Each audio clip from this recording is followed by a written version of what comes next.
미국의 이 네브래스카 주에 있는 베아트리제라고 하는 조그만한 동네가 있습니다. 이곳에 이 웨스트 엔드라고 하는 침례교회에서 실제로 있었던 이야기라고 합니다. 이 교회는 이 찬양대로 매우 유명했던 교회였습니다. 이들의 찬양이 너무 아름다웠고 멋진 찬양으로 소문이 자자했습니다. 이들이 예배 때마다 이 찬송가를 멋지게 부를 수 있었던 이유는 이 찬양대회를 지휘하였던 마사폴이라고 하는 이 지휘자의 엄격한 지휘가 있었기 때문에 가능했다라고 합니다.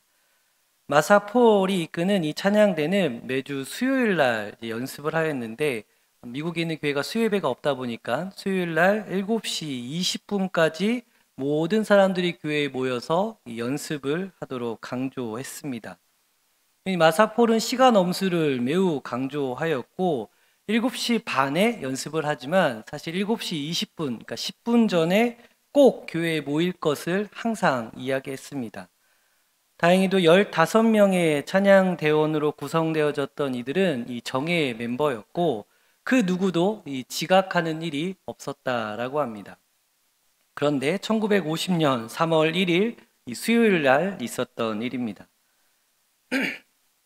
그날도 역시나 이 찬양대 연습이 예정되어져 있었고 오후 4시 30분에 이 목사였던 워터 클램펠 목사님은 이 찬양대 원들을 위해서 미리 난로에 불을 피워 두었습니다. 그래서 그 본당이 좀 따뜻하게끔 하려고 했었습니다. 근데 문제는 이 노후가 된 가스 밸브에서 이 인화성 가스가 미세하게 새어나오기 시작했고 이 점차 교회를 가득 채웠던 이 가스는 이 난로 불과 접촉하게 되었습니다. 그래서 오후 7시 27분에 엄청난 크기의 폭발과 함께 이 교회가 산산조각이 나버렸습니다. 그래서 이 충격파로 인해서 당시에 이 지역 방송국도 이 방송이 중단될 정도로 엄청난 폭발이었고 또 인근 건물에 있던 창문들은 모조리 깨어져 버릴 정도의 파괴력을 지녔다라고 합니다. 그래서 이것을 지켜보던 많은 사람들은 이 탄식 속에 빠지게 되어집니다. 이 잔해 아래에 있을 이 15명의 신실한 성가대 찬양대원과 또 목사님이 깔려서 죽었을 것이기 때문에 그러합니다. 그런데 이 잔해를 치우던 중에 사람들은 놀랍게 되어졌는데 그 누구도 이 잔해 아래 아무도 없었기 때문에 그러합니다. 뒤늦게 교회에 도착했던 15명의 찬양대원과 목사님은 이 서로의 무사를 확인하였고 또 동시에 크게 당황하였다라고 합니다. 한 번도 연습에 지각한 적이 없었던 이들이 이날 단 하루 모두가 다 지각했기 때문에 그러합니다. 서로 왜 이렇게 지각했는가에 대해서 이야기를 나누기 시작했는데 이 지휘자였던 마사폴은 그날 자신의 딸이자 이 찬양대의 피아니스트였던 마릴린 폰 때문에 매우 화가 나 있었습니다. 저녁 식사를 하고 나서 잠깐 잠을 자겠다 했던 이 마를린이 아무리 깨워도 이 잠에서 깨어나지 않았던 것입니다. 그래서 마를린은 이 연습 시간 10분 전인 7시 20분에 가까스로 깨어났고 마사와 또 그의 딸은 그날 결국 지각하게 된 것입니다. 또 찬양대원이었던 허버트 키프라고 하는 사람은 이 재단 본부에다가 어떤 중요한 편지를 보냈어야 했는데 이 공장에서 선반 가공 일을 생업으로 삼고 있었던 그가 이 최근에 늘어났던 일들로 인해서 그 편지를 제때 보내지 못했고 이 그날밖에 도저히 시간이 안 되겠다 싶어서 교회를 향하던 그의 차를 돌려서 우체국으로 향하였고 이로 인해서 지각하게 된 것입니다. 이것뿐만이 아니었습니다. 이 난로에 불을 미리 피워두었던 이 월터 목사님은 오랜만에 저녁 식사를 가족들과 함께 한 후에 이 교회로 돌아올 예정이었는데 그런데 식사 도중에 이 딸의 옷에 음식이 튀어서 옷이 엉망진창이 되었습니다. 근데 하필 그날따라 갈아입을 옷이 전혀 없었고 아내가 딸의 옷을 새로 다림질을 하느라고 시간이 지체되었던 것입니다. 급하게 차를 몰아 가까스로 제 시간에 교회에 도착했지만 교회가 불에 타 있는 모습을 발견하였는데 더 놀라웠던 것은 이 월터 목사님의 시계가 예정되어 있던 시간보다 5분이 늦춰져 있었던 것입니다. 그러니까 실제 교회에 도착한 것은 7시 35분에 도착한 것입니다. 찬양대의 소프라노를 맡고 있었던 15살의 라돈나라고 하는 사람은 학교에서 어떤 숙제를 내주었는데 이 성가대 연습 전에 숙제를 마치기로 결심을 했고 문제에 너무 몰입한 나머지 7시 20분이 지났다는 것도 깨닫지 못했습니다. 같은 성가대원으로부터 전화가 왔고 자신의 차에 시동이 걸리지 않았기 때문에 교회 갈 수가 없으니까 차를 좀 태워달라라고 부탁을 받은 것입니다. 참고로 미국은 14살부터 운전을 할 수 있습니다. 그제서야 자신이 지각한 사실을 알게 됐던 이 라돈나는 부랴부랴 그녀의 친구를 태웠고 또 그녀의 여동생까지 모두 태워서 교회에 도착했지만 결국 지각을 한 것입니다. 같은 시각 찬양대의 알토를 맡고 있었던 18살 루시엘 존스는 인기 프로그램 그 라디오를 듣다가 거기에 너무 빠져 있었고 오늘 하루만 딱 지각하자라고 생각했는데 그가 지각한 것입니다. 찬양대원이었던 루스라고 하는 여인은 친정 어머니로 인해서 잠깐 친정집에 들렸다가 어머니를 돕다 보니까 지각을 하게 되었습니다. 무엇보다 교회 바로 건너편에서 살고 있었던 조이스 블랙이라고 하는 사람은 이날따라 이불 밖을 나가기가 너무 싫었다고 합니다. 그래서 5분만 더 이렇게 하다가 결국 지각을 한 것입니다. 이런 이야기를 나누다 보니까 이들은 이상하게 생각이 들었던 것입니다. 이들에게 있어서는 평소에 절대 하지 않았을 이러한 행동들을 그날따라 유독 하게 되었고 이로 인해서 모두가 재앙을 맞지 않게 된 것입니다. 그날따라 이상하게 헤어드라이기가 이상해서 머리 모양이 잡히지 않아서 씨름했던 여인도 있었고 온몸에 한기가 느껴져서 지체한 사람도 있었고 심지어 아무 이유 없이 그냥 창밖을 멍하니 바라보다가 지각한 사람도 있었습니다. 이 놀라운 사건은 당시 신문과 잡지에 보도되었고 통계학자들은 이 사건이 일어날 수 있는 확률은 100만 분의 1의 확률도 되지 않는다라고 말하였습니다. 이 사건을 계기로 성도들은 다시금 힘을 모아서 같은 장소에 교회를 세웠고 하나님께 감사의 고백을 드렸다라고 하였습니다. 저는 개인적으로 이 이야기를 들으면서 들었던 생각은 이 당시에 지각한 사람들은 순간적으로 이러한 생각을 했었을 것입니다. 평소와 같지 않게 내 딸이 갑자기 늦잠을 자거나 음식을 잘 먹다가 옷에 음식을 묻히거나 일이 밀려있고 또 어떠한 것에 몰두하다가 지각을 했을 때에 아마 속에서 화가 났을 것입니다.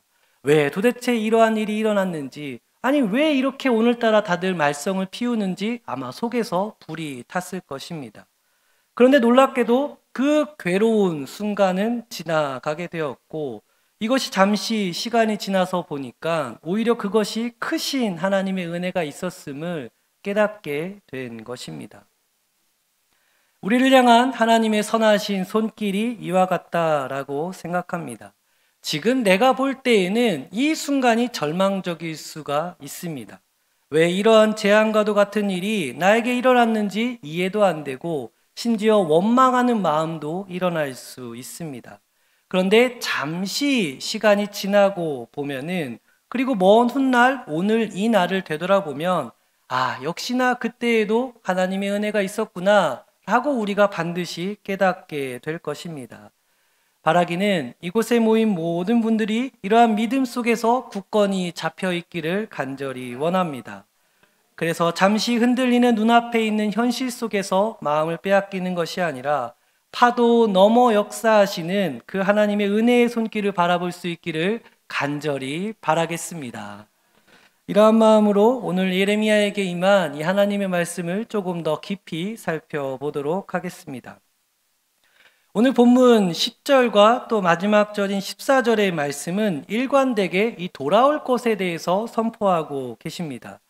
이 당시 시대적인 배경은 사실 오늘 본문 조금 이전인 29장 1절의 본문의 배경이 설명되어져 있는데요.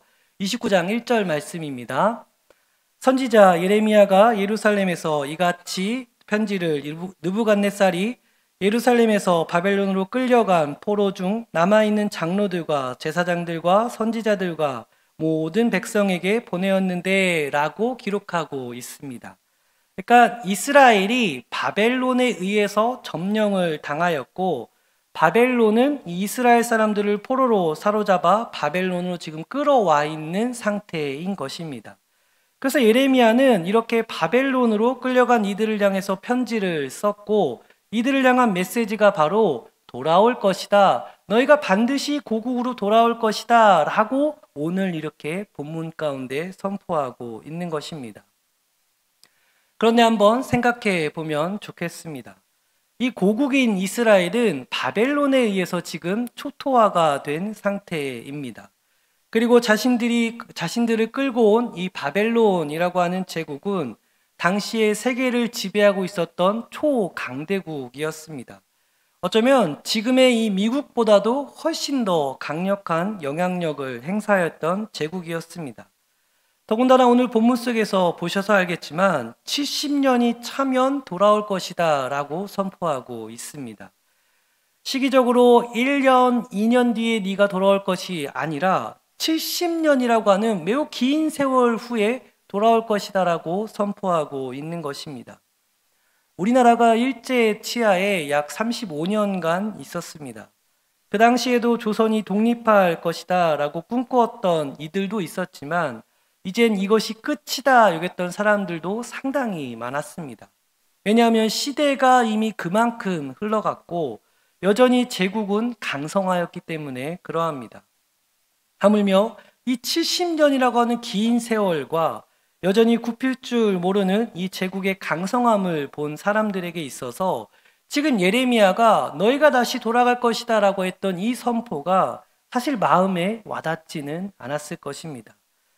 여기서 시간을 조금만 더 뒤로 돌려보게 되면 사실 이 상황은 또 다르게 전개되어집니다. 오늘 본문 속에서의 예레미야는 포로로 사로잡혀갔던 이들에게 있어서 너희가 다시 고국으로 돌아갈 것이다 라고 선포하였지만 더 시간을 돌려 뒤로 보면은 예레미야는 이스라엘이 아직 바벨론으로 잡혀가기 전에 속히 도리어 바벨론에게 항복하라 라고 선포하였습니다.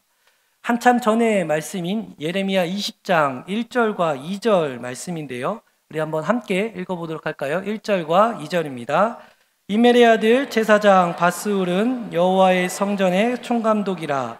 그가 예레미야의 일을 예언함을 들은지라.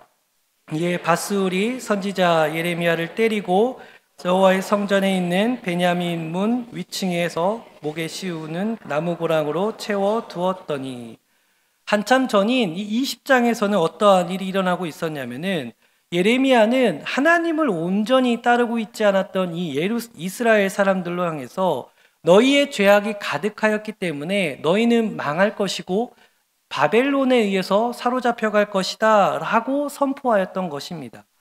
근데 당시 이것이 지도층에게 있어서는 반역으로 여겨졌었고 성전에 있는 사람들조차도 이 예레미야를 향해서 구박하고 그를 못 살게 굴었습니다. 그래서 예레미야는 도리어 하나님의 말씀을 선포함으로 인해서 고난을 당하였던 것입니다. 이때의 지도층들은 도리어 나라가 여전히 무너지지 아니할 것이다 라고 선포하였고 반대로 예레미야는 하나님의 말씀 속에서 너희가 반드시 망할 것이다 라고 선포하였던 것입니다. 결국 나라는 망하였고 이스라엘 백성들은 포로로 사로잡혀갔습니다. 다시 말해 예레미야는 그 시대의 사람들이 원하는 소리를 외쳤던 것이 아니라 도리어 하나님이 전하고자 하시는 말씀을 선포하였던 것입니다. 그러하게 나라가 망하지 않을 것이다 라고 하였던 그 기대와는 다르게 나라가 망할 것이다 라고 선포하였고 이제 더 이상 이 나라에는 소망이 없고 우리가 돌아갈 곳이 없다 라고 여겼던 그 시대 속에서는 너희가 이제 돌아갈 것이다 라고 선포하였던 것입니다. 이처럼 말씀은 그 시대와 또 그 시대를 살아가는 사람들이 처하였던 그 상황과는 반대로 선포되는 경우가 상당히 많습니다. 왜냐하면 말씀은 상황에 따라 바뀌는 것이 아니기 때문에 그러합니다. 마치 등대와 같아서 그 자리에 있는 모든 사람들로 하여금 하나님의 뜻을 따라 어디로 가야 할지 비춰주는 것과 같습니다. 혹여 지금 내가 처한 이 상황이 더 이상 바뀔 수 없을 것 같다라고 하며 속단하시는 경우가 있을지 모르겠습니다. 그러면 주님의 말씀을 더욱더 의지하셔야 합니다. 하나님의 말씀은 마땅히 우리가 걸어가야 할 그 길을 걷게끔 하십니다. 그 순간순간 좋은 말씀만 해주는 것이 아니라 우리의 영혼과 육체가 생명을 얻어 걸어갈 길을 반드시 제시해 주시는 것이 바로 우리 하나님의 말씀인 것입니다. 따라서 이 말씀을 더 가까이 하시는 우리 모두가 되기를 간절히 원합니다. 그리고 그 말씀을 따라 이 시대를 살아내시길 원합니다.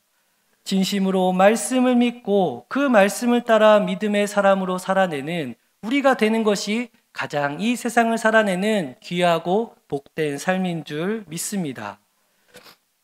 이제 오늘 본문의 핵심 구절인 11절의 말씀을 살펴보려고 합니다. 함께 11절의 말씀을 읽도록 하겠습니다. 여호와의 말씀이니라. 너희를 향한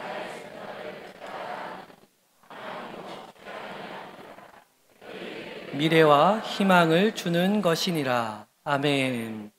여기서 우리는 우리를 향한 하나님의 생각을 알고 계시다라는 것을 알 수 있습니다. 저는 이 부분을 이렇게 좀 이해하려고 했습니다. 우리를 향한 하나님의 계획을 누구보다 하나님 본인 스스로가 잘 알고 계시다라고 이해할 수 있습니다. 근데 여기서 한 번 더 생각을 해보면 그 대상이 되는 우리를 하나님은 누구보다 잘 알고 계시다라고 이해할 수도 있습니다. 왜냐하면 어떤 대상을 향해서 무엇인가를 계획한다라고 한다면은 그 대상을 누구보다 잘 알아야 하기 때문에 그러합니다. 다시 말해 하나님은 나보다 나를 더 잘 알고 계신 것입니다. 이는 마치 의사가 우리의 몸을 진단하는 것과 같습니다. 나의 몸이지만 정작 나의 몸에 무엇이 문제인지 알 수 없을 때가 많습니다. 그런데 의사는 나보다도 더 나의 몸을 정확하게 지찰하고 원인과 해결점을 우리에게 제시해 주는 것입니다. 마찬가지로 하나님은 우리보다 우리를 더 잘 알고 계시기에 나에게 지금 무엇이 문제가 있는 것인지, 그리고 나에게 무엇이 필요하며 어디로 가야 하는지를 누구보다도 잘 알고 계신 것입니다. 옛날 어르신에 있었던 일이라는 것을 감안하여 들어주셨으면 좋겠습니다. 제가 20대 때에 어느 날 있었던 일인데, 그 당시에는 20대 후반이 되었는데도 여자친구도 한 명 없었고 지금은 결혼했습니다. 근데 그 당시에는 결혼할 기미가 전혀 보이지 않았습니다. 저희 부모님을 비롯해서 지금 이제 돌아가셨지만 저희 할머니께서 누구보다도 가장 속상해 하셨습니다.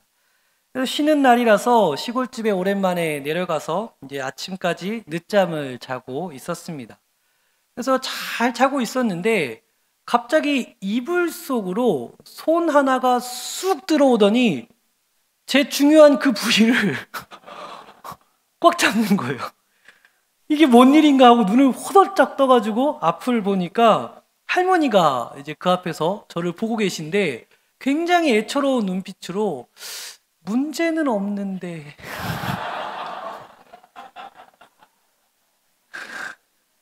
그러니까 할머니께서 친히 저의 생식 능력을 확인해 주셨습니다. 그만큼 이제 저희 할머니께서는 제가 결혼하시기를 너무나도 간절히 바라셨는데 혹시 이게 신체적으로 문제는 있는 건 아닌가라고 생각하실 정도로 너무 애달아 하셨습니다. 제가 이 시기를 되돌아보면은 마음속에 이 결혼이라고 하는 것은 커다란 짐이었습니다. 아마 자녀들이 여전히 결혼하지 않으신 분들은 이 마음을 지니고 계셨을 텐데, 결혼은 해야 하는데 할 수 없는 상황 속에서 오히려 스스로 더 좌절되어졌고 말 그대로 이 앞이 보이지 않았습니다. 그래서 내가 마치 죄인이 된 것처럼 무슨 커다란 재앙을 맞은 것처럼 그렇게 삶을 살아왔습니다.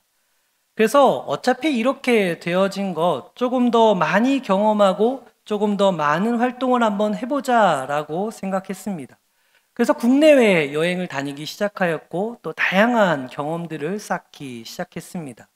그래서 지금 와서 생각해 보니까 이것이 다 하나님의 은혜였습니다. 혼자였기 때문에 정말 많은 것들을 경험하게 되었고 또 혼자이었었기 때문에 외로움과 또 홀로 감당해야 될 것들을 잘 감당하는 이 내성이 생겨난 것입니다. 이것이 오늘날 밑거름이 되어져서 저로 하여금 크게 흔들리지 않게 만들어 주었습니다.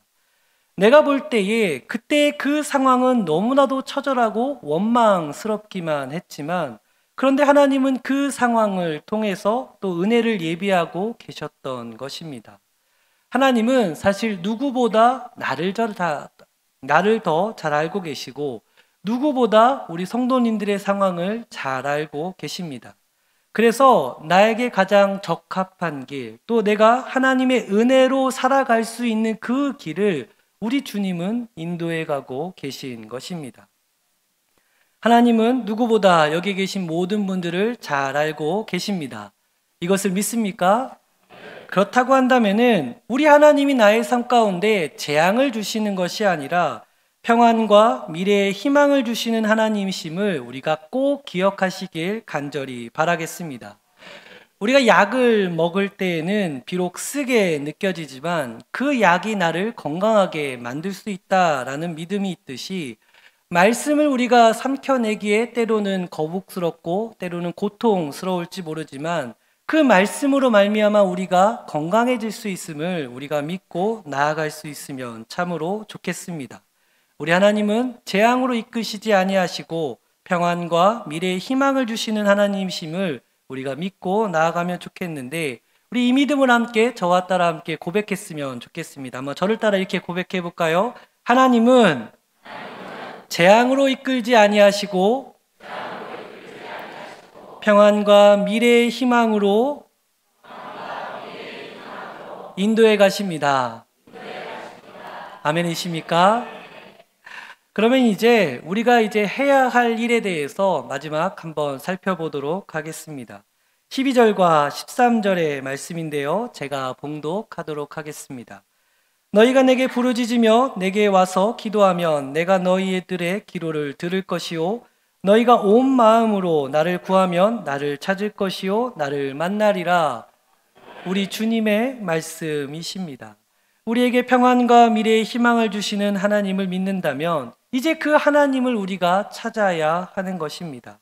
아무리 좋은 음식과 맛 좋은 음식이 앞에 있다 할지라도 내 손으로 떠서 먹지 않으면 맛을 볼 수 없는 것처럼 아무리 하나님의 크신 은혜가 우리 앞에 예비되어져 있다 할지라도 그 눈앞에 계신 하나님을 찾고 구하지 아니하면 우리가 하나님을 경험할 수 없는 것입니다. 그러하게 예수님도 우리에게 마태복음 7장 7절에서 8절 가운데 이렇게 우리를 초대하고 계십니다. 7절과 8절 말씀인데요. 우리 함께 봉독하도록 하겠습니다. 구하라 그리하면 너희에게 주실 것이요 찾으라 그리하면 찾아낼 것이요 문을 두드리라 그리하면 너희에게 열릴 것이니 구하는 이마다 받을 것이요 찾는 이는 찾아낼 것이요 두드리는 이에겐 열릴 것이니라. 아멘. 우리는 평안과 미래의 희망을 주시는 하나님을 찾아야 합니다. 현재 내게 주어진 이 재앙과도 같은 상황에 빠지는 것이 아니라 은혜를 예비하고 계시는 그 하나님께 집중해야 하는 것입니다. 이것이 믿음이 있는 우리가 마땅히 취해야 될 삶의 자세인 것입니다. 영국에 가누트라고 하는 유명한 왕이 있었습니다. 이 왕은 스웨덴부터 시작해서 이 덴마크까지 전부 다 점령을 하였고 이 대영 제국을 크게 확장했던 왕이었습니다. 어느 날 신하들은 이 호화스러운 왕관을 이 왕에게 씌워주며 이제 왕의 명령을 거역할 자가 이 세상엔 없습니다 라고 이야기했습니다. 그러자 왕은 이 신하들을 데리고 이 바닷가로 향하였습니다. 그리고 바다를 향해서 이렇게 외쳤다고 합니다. 파도야 잠잠하라. 그런데 파도는 계속해서 일어났습니다. 그리고 왕은 옆에 있는 신하들에게 이렇게 이야기했다고 합니다.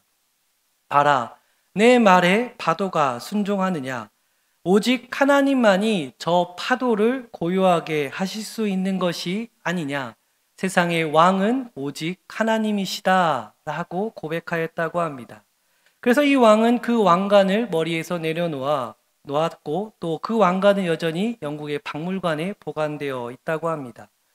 내가 아무리 애를 쓰고 힘을 쓴다 하여도 우리는 자연을 다스릴 수 없습니다. 또 사람을 다스리는 것처럼 보여지지만 그것도 한시적일 뿐입니다. 그러나 하나님의 명령은 온 세계가 요동하게 만드실 수 있고 온 세계를 잠잠하게 만드실 수 있습니다. 우리가 구하고 찾는 이는 바로 이 세상을 이끌어가고 계시는 그 하나님을 찾는 것입니다. 그래서 우리가 찾고 구할 이 하나님 앞에 우리의 마음을 모아야 하는 것입니다. 그리하여 주가 역사하심으로 말미암아 새로운 삶이 우리 가운데 더욱더 펼쳐지기를 간절히 소망합니다. 이제 말씀을 정리하고자 합니다. 오늘 우리는 주의 말씀은 이 시대와 상황을 초월하여 역사하고 계심을 살펴보았습니다. 그래서 하나님은 도무지 가망이 없어 보이는 이 이스라엘을 향하여 너희가 다시 이스라엘로 돌아갈 것이다 라고 선포하셨습니다. 또한 그 말씀을 선포해 주시는 하나님은 누구보다 우리를 잘 아신다 말씀해 주셨습니다. 우리를 향한 계획을 품으시는 그 하나님은 누구보다 우리를 잘 알고 계십니다. 그리고 누구보다 우리를 잘 알고 계시기 때문에 우리를 향하여 재앙을 내리시는 것이 아니라 도리어 평안과 미래의 희망을 주시는 하나님이십니다. 비록 지금 내가 보기에는 이 말도 안 되는 상황이라 할지라도 하나님은 여전히 우리를 가장 좋은 길로 인도해 가고 계십니다.